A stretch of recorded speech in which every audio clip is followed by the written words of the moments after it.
Hey guys, Seth the Mad Dog here for a Signals special report. Thanks to GW, we had access to the Balance Dataslate a little bit early, so I've had a chance to kind of go through it and kind of summarize some things and pick out the big key points for you, the viewers, to kind of give you the highlights of what to expect through this data slate. This is the September 2023 edition for 10th edition. This is a big deal. This is almost a complete rewrite on a number of things. So. Before we get going, again, after thanks Games Workshop for allowing us to have a little bit of early access here to check out this material. Also, if you ever want to maybe try a new army or try some new models because of these changes or go to an event, please check out Frontline Gaming, and we can provide you with all of those lovely models and events and painting services or whatever you need. So, what's covered? What changed in the Balance Dataslate?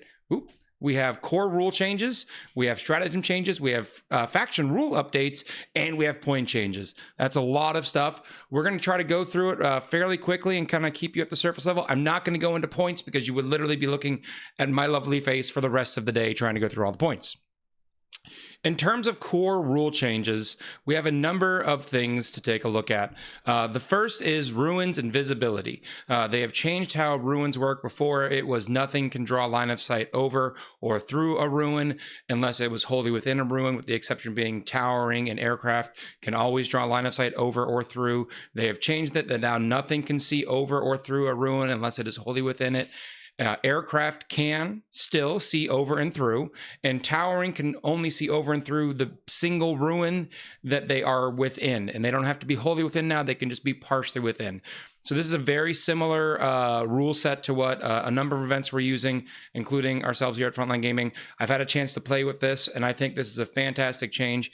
It takes away the ability for some of those big models to just see your whole army and kind of just blast you indiscriminately. But it also gives those big models a chance to hide and be a little bit more difficult to engage with turn one. So some of those games where we each have a big model and we're staring at each other, it's not a case of who got to go first and blast the other guy's big toy off the board. So I think this is a really good change. I'm excited to see it. Devastating Wounds is the next one. Devastating Wounds was a very strong rule, often abused by some of the more top tier armies.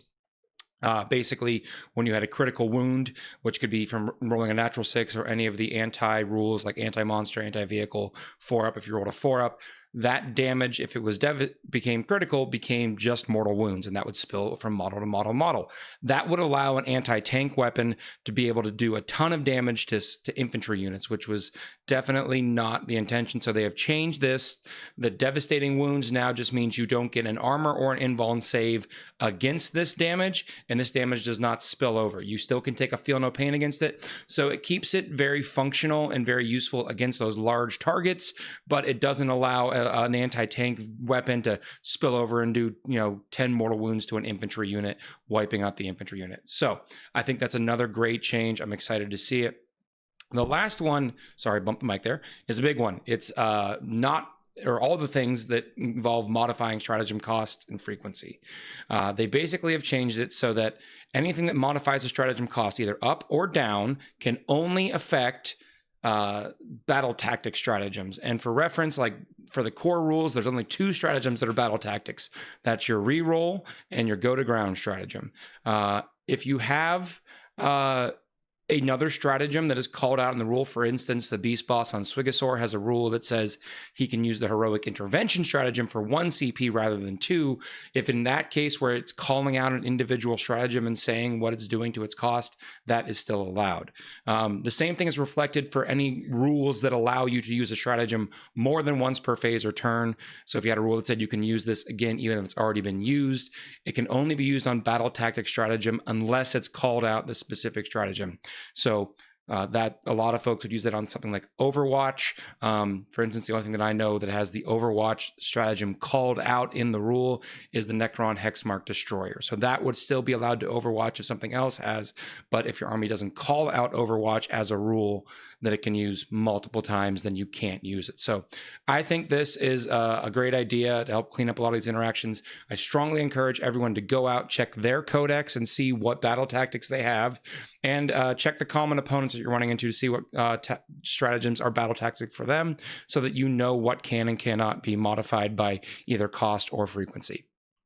Speaking of stratagems, let's talk about the changes to some of the core stratagems. They've changed Overwatch even more, not just the battle tactics thing, but now you are required to have line of sight to be able to overwatch your target. That means you cannot use indirect fire to overwatch, and the Overwatch stratagem cannot be played on a towering unit. So towering units cannot overwatch enemies. This is a big hit to Knights and things like the Eldar Wraith Knight being less viable for that ability. So definitely not as good for them, but everyone else is still very viable. Overwatch is going to be a very strong stratagem in a number of armies, particularly if you have like access to like torrent weapons that automatically hit. So still very useful, but just kind of toning down some more of the, I would say, the more rougher edges, the hard edges that were making some feels bad moments for players. The other stratagem they changed was the Insane Bravery. This was huge because actually in our 10th edition preview coverage, I said, I love this stratagem. I'm going to use it all the time. This is a big change because Insane Bravery before was a 1 CP stratagem you used after you failed a battle shock test in your command phase, and then you could count as passing it. You can do that as many turns in a row as you wanted. Now it has to be done before you take the test, so you can't just roll and see. You have to choose, no, I really need that unit to pass. And you can only use that stratagem once per game like it was in 9th edition. So much more limited use, still very powerful, but now you're going to save it for that key moment, I think.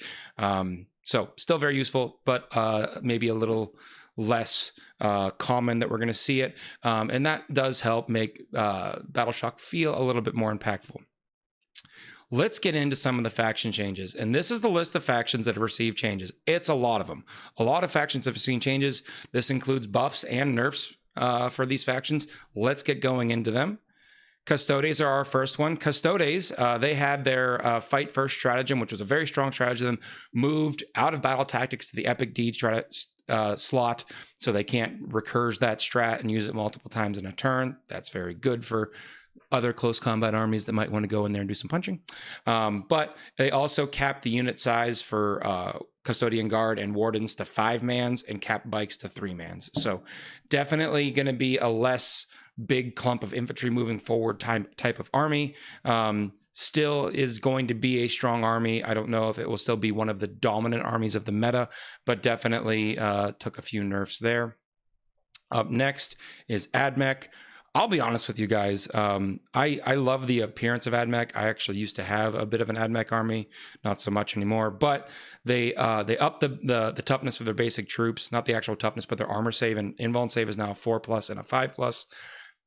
Durable basic troops are always a good thing. I said I wasn't going to cover points, but they also got a number of points decreases, so there might be some room here for some play for some of these armies. So I'm excited to see what you, the community, can figure out and maybe convince me to go back and buy some of those models again.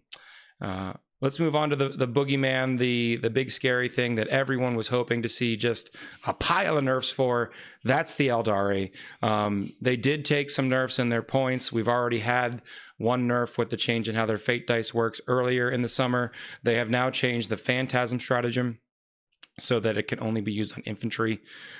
This is certainly, if you go back and look at Devastating Wounds and the visibility and the stratagem cost and recursion, they got hit in all those categories as well. But Phantasm only being used on infantry does cut down on some of their angles that they would catch with a vehicle, like a fire prism, that then would move back with Phantasm. But something like these bad boys here, the Wraith Guard, they are still a great target for it. So I think Eldar are going to be a very strong army. I think there is definitely a match to be had in the Eldar game now, but it is still going to be a tough matchup. Next up, Agents of the Imperium, the Exaction Squad, which is not a thing that you were thinking needed a nerf, but they were seen frequently being taken in the form of 5-man units in a number of armies just to have a cheap backfilled unit. This is what the box is sold as, though. It's a 10-man unit, so they have changed it so that the minimum squad size is now 10 to reflect the squad size of the box. I personally can't think of anything in the 40k rule set right now that allows you to field a unit that is smaller than the minimum size in the box that is sold. If I'm missing something, let me know in the comments, but that's just kind of keeping them in line with everything else, I think. Next up, I'm rocking right through this, guys. Death Guard. Death Guard were definitely on the lower end of the win rates. My buddy Nicky D, unfortunately, he couldn't be here today for some technical issues. He's looking at getting in Death Guard. They have received a number of buffs. Their Contagion aura that they gave off their units, which was -1 toughness, got a second rule added onto it, which is a rule that you can choose at the start of each game. You can choose one of 3 versions, and this is in addition to your -1 toughness aura. One of them reduces the enemy's weapon skill and ballistic skill. One of them reduces the enemy's save characteristic by 1, and one of them reduces the enemy's OC and leadership by 1. I personally think the OC and leadership can be kind of cool, but it's really hard to say reducing your enemy's save by 1 is just not going to be good. Just 1 less pip on their save roll is very nice. So I think particularly Death Guard had a lot of lethal hits in their index, so they're getting a lot of wounds and then just making you roll a lot of dice, and if you're rolling less well on your saves because of that, I think this is a strong rule. Combined, again, they got massive points decreases across the board. I think there's definitely an army to be had here in Death Guard. So Don Hoosen fans out there, you get on those Death Guard, you start working on them, you tell me what's going to be good so I, the orc, can crump you. But I'm excited to see them because they were always a fun army to play against. Armies, on the other hand, that I didn't enjoy, Deathwatch. I have a personal hatred of Deathwatch, not because of anything I did in 10th edition, but because of a walloping I took in 8th edition from them once upon a time. They got changed so that their stratagems for all of their special issue ammunition now only apply to bolt weapons, which is in keeping with how their rules were for 9th and 8th edition. There were some kind of abuse cases where they were using those stratagems to get dev wounds on things like their assault cannons, which was not necessarily the design there. So they have reeled that back into just the bolt weapons. There's plenty of bolt weapons still in that army, but I don't know if they're still going to be the best version of Marines out there. The base Marines were still doing pretty good. Jeansteer Cult are up next. I would like at this point on the bottom of the screen, I'm going to put, here's my address. It's a joke, but send me your Jeansteer Cult, guys. I feel like I need to collect all the Xenos eventually, except Eldar. I have standards, but these guys definitely took a hit. Their Cult Ambush rule, which is their rule where they could recycle units. Before, it was on a 4+ when you would roll after the unit dies, and you would get +3 to that roll if you were battle line, meaning if you were a battle line unit, you automatically rolled a 4 and were recycled. So that became an army where they would just throw waves and waves and waves and waves at you. They have changed that, so now the roll required is a 5+. You only get +1 for being battle line, and you can get a +1 during rounds 1 or 2. Now, so there is an ability to get basically a 3+ if it's a battle line unit that was killed in rounds 1 or 2. So that is still pretty strong. But if you think about this, if you have to declare your reserves before you know who's going first, and if you and I are playing and you're Jeansteer Cult and you declare a bunch of stuff in reserve and you roll and end up going second, the first turn that you can bring most of those units on is the bottom of 2. And the first turn I am probably going to get to interact with them is the top of 3. So if I start killing some of those units off in the top of 3, you're already just rolling on that base 5 up or 4 up if it's battle line. So I think it's going to cut back on the ability for Jeansteer Cult to recycle those units very, very significantly. So Jeansteer Cult are going to have to come up with a different game plan here to try to figure out how to use that mechanic effectively, because they can't just rely on it being essentially automatic like it has been in the past. Grey Knights, our brothers from Titan here, they got a few updates as well, mainly the moving of a strat from the battle tactics category to the strategic ploy. That is their stratagem where after they bring a unit in out of deep strike, it cannot be targeted unless you're within 12 inches, which was a nice defensive strat for them to drop like a big block of Terminators in and blast some things and then be essentially untargetable unless you got in range with them. So moving that just makes it a little bit more CP intensive for them. So keep that in mind. And they can, of course, then do it on multiple units. Imperial Knights took a pretty significant hit in this, I would say. They're affected by, they do have some access to devastating wounds.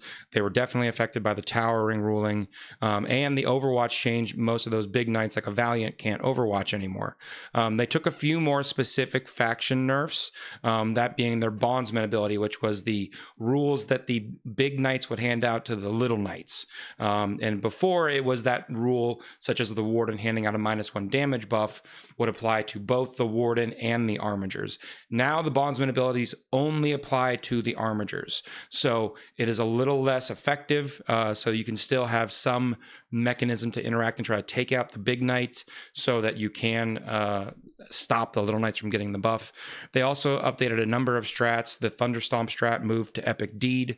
The Trophy Claim strat is now 2 CP, and the Last Stand strat is now 2 CP. So they've updated a number of their stratagems as well.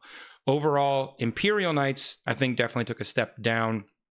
Chaos Knights didn't get touched from army-specific rules. They still got touched with the other big rules changes, but we'll see where Knights settle out in the meta.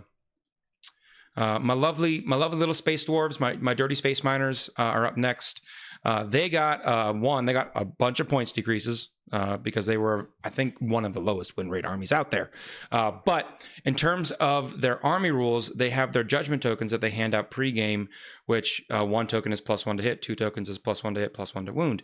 They now, in a regular Strike Force size game, a 2,000 point game, hand out 4 sets of 2 tokens at the start of the game. That is huge because a lot of games, if you have a critical unit on the table at the start of the game, I'm going to be able to mark basically every one of your critical units and give my entire army +1 to hit and wound against it. That's a very strong kind of starting place for that army. They then also obviously generate judgment tokens. As you kill Votann units, you will take more judgment tokens, so they can have more ways to add those throughout the game. But that being said, this is a great place for them to start. Combined with those points decreases, I think there's some room here to see a Votann army. We'll have to see how it shakes out. There is also some counterplay to be had here. If your unit's in a transport, they can't put judgment tokens on it. If the unit's in reserve, they can't put judgment tokens on it. So there's certainly a way for you, the opponent, to play around that, but we'll see how this pans out. Our last change is Space Marines. And Space Marines only got one change, which is the Desolator Squad, the oppressive, indirect, Bolter Discipline, Devastator Doctrine, exploding bajillion hits unit is now capped at 5 models. It still certainly is going to be a huge threat to light infantry that's hiding, but it is no longer the just completely erase you off the existence of the board. I think there's certainly an argument to be had for taking a unit of 5 of these. They also did catch a points increase. There obviously are going to be a bunch of changes in the entire Codex of Space Marines, or Index, sorry. But keep that in mind moving forward with Space Marines. I'm not going to go through all the points changes. I kind of hit on the factions that had some big ones, but every faction's seen point changes. And a lot of factions have seen both individual units get decreases and other units get increases, so rebalancing within that individual index. So it's a really exciting time for a lot of folks to kind of take a step back, reevaluate their index, reevaluate their armies, see what can be done here. I'm really excited to start getting some games. I actually have an RTT this weekend that I'll be going to with my orcs, trying to find some mojo there, see where we can settle out. I felt like orcs were kind of mid-tier, and I feel like the top end got brought down and the bottom end got brought up, and so maybe we're all going to meet here in this lovely orc sandwich. But let me know what you guys think. Let us know in the comments below. Jump in onto the Frontline Gaming community page in Facebook and chat with us there. Don't forget to check out our affiliates, folks like Tabletop Titans, Play on Tabletop, Vanguard Tactics. They're all going to have full breakdowns of this and give you a much more in-depth look, particularly in some of the factions maybe that you're more interested in that I just kind of breezed over. Check them out there. Don't forget, for your weekly news update, check us out live every Wednesday here on YouTube, 9 p.m. Eastern Standard Time. But until then, this is Seth the Mad Doc saying have a good one, and we will see you next time.